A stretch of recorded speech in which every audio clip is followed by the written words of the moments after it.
नमस्कार। आज की कहानी है भुवन द्वीप रहस्य। इस भूमंडल में बहुत अच्छाई है, बहुत सारे अच्छी चीजें हैं, लेकिन इसी जगह पर एक समुद्र के बीच में एक सीक्रेट सी द्वीप है और उसमें एक रहस्य है। वो है भुवन द्वीप। और ये जगह दुष्ट शक्तियों को, पृथ्वी को नाश करने वालों को और दुष्टों की जगह बन गई है। ऐसे भुवन द्वीप को अब कंगाला विपुडू नाम के मंत्रवादी वश में लिया है। अपनी अतीत शक्ति के साधन के लिए कंगाला विपुडू उस द्वीप को वश में लेकर अभी तक बहुत सारे शक्तियों को प्राप्त किया है। ऐसे मांत्रिक को एक बहुत बड़ी आशा है, इसलिए एक अमावस्या के रात को अपने आराध्य दैव दुष्ट देवी को बलि चढ़ाकर अपनी महत्वाकांक्षा को व्यक्त करता है। हे माँ, मेरा दिव्य निर्माता, मैंने आज आपसे जो वादा किया था वो सब पूरा कर दिया है।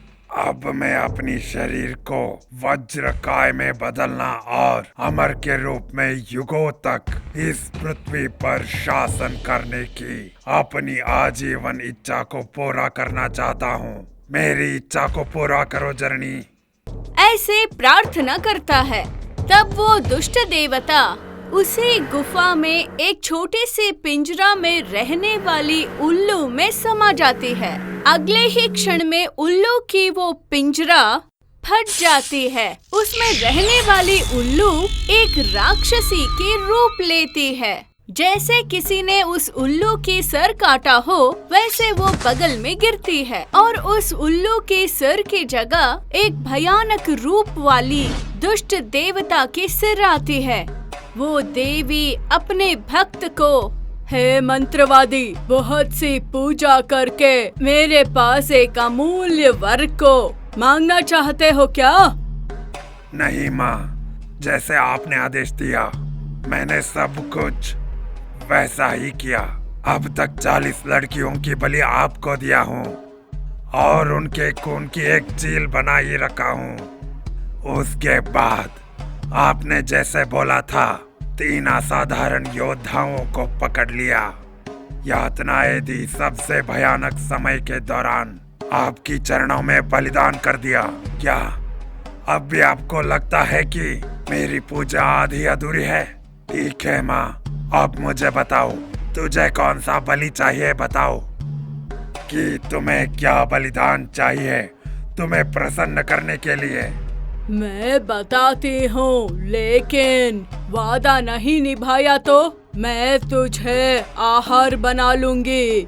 नहीं माँ, मैं आपकी क्षमा के लिए कुछ भी करूँगा, लेकिन मुझे मैं जो वरदान मांगा हूँ वही चाहिए माँ। ठीक है, सुनो। इस महीने के अमावस्या के अंदर तुम्हारे सिर को बलि चढ़ाना होगा।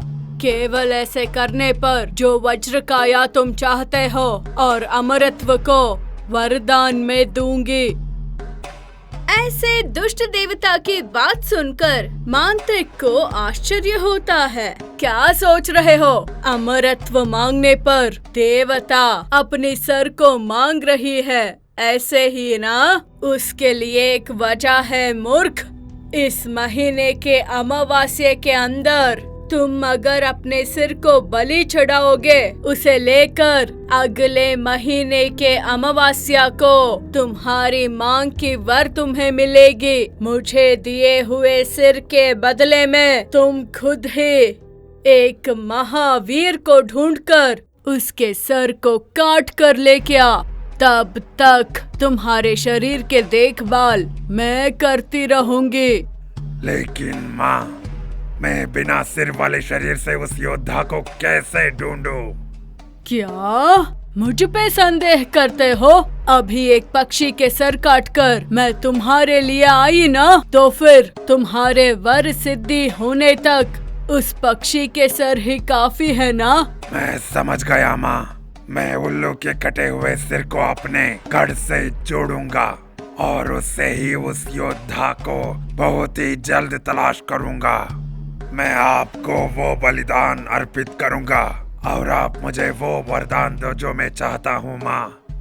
ऐसे बोलकर बिना सोचे ही तलवार लेकर अपने सिर काटकर दुष्ट देवता को समर्पित करता है। नीचे गिरा हुआ मंत्रवादी के गर्दन पर उड़ने वाली उल्लू की सर आकर बैठ जाती है और वो सर उसके गर्दन के आकार को पाकर ठीक तरह से बैठती है।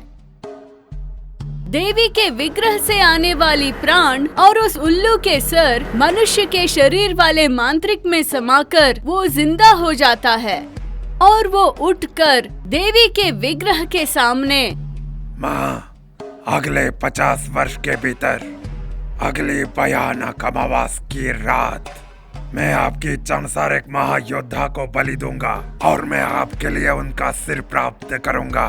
मैं आपको प्रसन्न करूंगा और वो वरदान प्राप्त करूंगा। मुझे आशीर्वाद दो माँ। ऐसे बोलकर हाथ जोड़ता है। ये यहाँ की कहानी है। उस द्वीप से बाहर आने पर वहाँ माधवपुर नाम के एक अद्भुत प्रदेश है। वहाँ के शिवालय के पुजारी अनंत शर्मा को बहुत सालों से बच्चे नहीं हुए हैं। हर रोज श्रद्धा भक्ति से शिव पूजा करने वाले अनंत शर्मा के बारे में सबको पता है। वो बहुत अच्छा आदमी है। एक बार बुजुर्ग चिदम्ब मूर्ति पुजारी अनंत शर्मा से मिलकर, नमस्कार पंडित जी। आओ आओ गांव के बड़े लोग। पंडित जी, मैं इस शहर का बुजुर्ग हूँ, लेकिन आप जैसे महान लोगों के लिए नहीं हूँ। मैं भी इस गांव का ही हूँ ना। ओ, आपको शब्दों में जीतना बहुत ही कठिन है पंडित जी। ओ छोड़ो, आप यहाँ क्यों आए हैं चिदम्बर जी, वो बताओ। क्या घर में कुछ खास है? कुछ खास बात तो है पंडित जी, लेकिन गांव में नहीं। मेरे भतीजे रंगैया की अभी तक कोई संतान नहीं हुई है, इसलिए हमने सोचा है कि अगर कोई यज्ञ हम करेंगे तो उन्हें संतान का आशीर्वाद मिल सकता है। यज्ञ? लेकिन उनकी शादी को केवल 1 ही साल हुआ है। इसे कुछ और साल दीजिए और फिर देखेंगे। इतनी जल्दी क्यों? देखिए पंडित जी, लेकिन हमें आपसे इसे छुपाने की जरूरत क्या है? ये याग सिर्फ उसके लिए नहीं है। शिव ने आप जैसे महान व्यक्ति को इतने वर्ष से संतान का आशीर्वाद नहीं दिया है। ये याग आपके लिए भी है। कृपया इस पवित्र कार्य का इस उम्मीद से करो कि इससे आपको संतान का आशीर्वाद मिलेगा पंडित जी। ऐसे बोलकर अपने गांव के पुजारी के बारे में अपने गौरव को व्यक्त किया। ऐसे गांव के बुजुर्ग और सबके मन बहने वाले पुजारी के परिस्थिति ऐसी है और दूसरी ओर माधवपुर में एक जंगल में कस्तनवडु नाम के ऋषि मुनि है। वे उसी जंगल में एक कुटीर में रहते हैं। उनके तपोशक्ति के महिमा अति क्रूर प्राणियों को भी साधुओं की तरह बनाती थी। ऐसे ऋषि हर पूर्णिमा को करने वाली विशेष याग में साक्षात देवलोक के कामधेनु के संतति यकोमति नाम के दैविक गाय याग के सामग्री दूध, दही, घी इत्यादि के साथ याग के सारे द्रव्यों को भी देती है। याग समाप्त होने पर देवलोक को चली जाती है। ऐसी व्यकोमति इस बार भी याग को ऐसे ही आती है। माँ, गौ माता, आपके सहयोग से ये यज्ञ और होम जो मैं इतने वर्ष से विश्व कल्याण के लिए कर रहा हूँ, बिना किसी रुकावट के चल रहे हैं। ये सब तुम्हारी वजह से है माँ। देखो बेटा, मैं तुम्हें सावधान कर रही हूँ। ये बहुत मुख्य है। राहु काल में तुम्हारी प्राण को एक परीक्षा होने वाली है। होशियारी से उसकी सामना करना। कुछ भी होने पर जल्दबाजी में कुछ निर्णय मत करना। ऐसी बातें सुनकर ऋषि को आश्चर्य होती है। हर दिन अच्छी बातें करके दिव्याशीर्वाद देने वाली यकोमति गाय इस बार सूचना क्यों दी, ये ऋषि को समझ में नहीं आई। ऐसे ही 3 साल भी बीत गए। इस ओर माधवापुर में अद्भुत की तरह इतने सालों से बच्चों के लिए तरस रही अनंत शर्मा की पत्नी गर्भवती होने की समाचार सबको पता चला। बहुत सारे शादीशुदा औरतें, माएं अनंत शर्मा के घर को आशीर्वाद देने के लिए आए। बहुत खुशी हुई पंतलम्मा, इतने सालों के बाद शिव ने आशीर्वाद किया है। जाने दो, अब तो एक बच्चा आपके घर को आने वाली है। मैं भी बहुत खुश हूँ, आप सबके आशीर्वाद मुझे चाहिए, ऐसे बोलकर खुश हुई। इसके बाद गांव में सब अनंत मूर्ति के पत्नी को बहुत प्यार से देखने लगे। जब गर्भवती थी, जो कुछ भी वो चाहती थी उसे लाकर देते थे। 9 महीने बीत ही गए। अनंत शर्मा के पत्नी बच्ची को जन्म दिया और उस बच्ची को बहुत प्यार से पाला उन्होंने। ऐसे ही दिन बीते और वो बच्ची बड़ी हुई और घर में लक्ष्मी की तरह रहने लगी। दिन बीता और वो और बड़ी हुई। इस समय पर उस गांव में एक समस्या आ गई। 15 साल के कन्याएं उस गांव से गायब होने लगे। अब तक बहुत सारे कन्याएं गायब होने की समाचार सबको पता होने लगी। इसलिए उसी डर से अनंत शर्मा के पत्नी पति से पूछती है, सुनिए ना, बेटी बड़ी होने की खुशी तो है, लेकिन गांव के परिस्थिति देखकर डर लग रही है। अब तक गायब होने वाली कन्याओं के बारे में पता नहीं चला और सभी पूर्णिमा के ही उम्र वाले हैं। मुझे भी डर लग रहा है। हमारे बेटे अभी उस उम्र में पहुंची है, इस जिंदगी का आनंद लेना चाहिए, लेकिन अब अगले 1-2 वर्ष में उसकी शादी करने और अपनी जिम्मेदारी पूरा करने का समय है। मुझे समझ नहीं आ रहा है कि इस क्षेत्र पर ऐसा खतरा क्यों आ गया है। 8 लड़कियां क्यों गायब हो गई? ये सब ईश्वरीय इच्छा है। सही कहा आपने, गायब होने वालों को शादी ही नहीं हुई है। सही कहा आपने, इसलिए भाई के बेटे सुंदरा से पूर्णिमा की शादी करेंगे। बच्ची हमारे सामने ही रहेगी। ऐसे बोलकर समस्या को सुलझाने को एक उपाय करती है। ये उपाय अनंत शर्मा को अच्छी लगती है। बहुत सालों के बाद पैदा होने वाली पूर्णिमा की शादी सुंदरा से करवाना चाहता है, इसलिए उस विषय को अपनी बेटी पूर्णिमा को बताता है। उस बात को सुनकर पूर्णिमा डर जाती है, इसलिए अपने माता पिता से छुपकर पूर्णिमा घर के पीछे रहने वाली खेत के पास जाती है। वहाँ काम करने वाला सूर्या के पास जाकर, सूर्या, मेरी डर सच हुई। मेरी माँ बाप ने मेरी शादी मामा से करवाना चाहते हैं, इसलिए हम जल्द ही यहाँ से चले जाएंगे, नहीं तो हमारी प्यार मर जाएगी। सूर्या, देखो पूर्णिमा, ये सच है कि हम एक दूसरे से प्यार करते हैं। हम एक दूसरे से बिना नहीं रह सकते हैं, लेकिन शायद अपने माता पिता के सहमति के बिना इस तरह जबरदस्ती करना ठीक नहीं है। इसके बारे में फिर से सोचो। सोचने के लिए कुछ नहीं है सूर्या। हम अगर शादी नहीं करेंगे तो मैं दूसरे की पत्नी बन जाऊंगी।